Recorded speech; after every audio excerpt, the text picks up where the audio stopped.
Assalamu alaikum wa rahmatullahi wa barakatuh.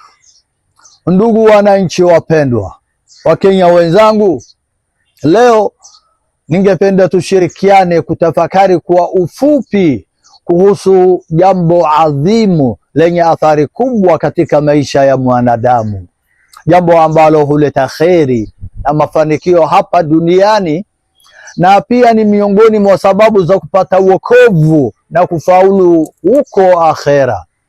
Jambo hilo ni msamehe ndugu yako. Afi walalka. Hakika ni ujumbe mtukufu na wa kipekee, ujumbe muhimu sana kwetu sote, ujumbe unaogusa maisha yetu ya kila siku, unaoleta utulivu wa moyo na nafsi, na unaojenga misingi imara ya umoja, mshikamano na mapenzi miongoni mwetu.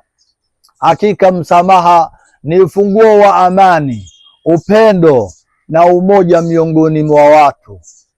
Ndugu wapendwa, hakika kusamehe ni dawa yenye kuponya majeraha ya moyo, huondoa mzigo wa chuki na kinyongo, hupunguza maumivu ya ndani na huleta amani, utulivu na matumaini mapya. Ni nuru.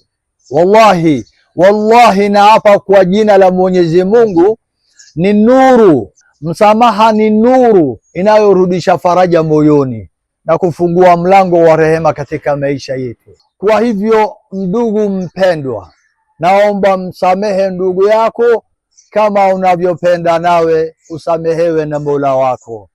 Amani iwe juu yenu nyote. Wassalamu alaikum wa rahmatullahi wa barakatuh.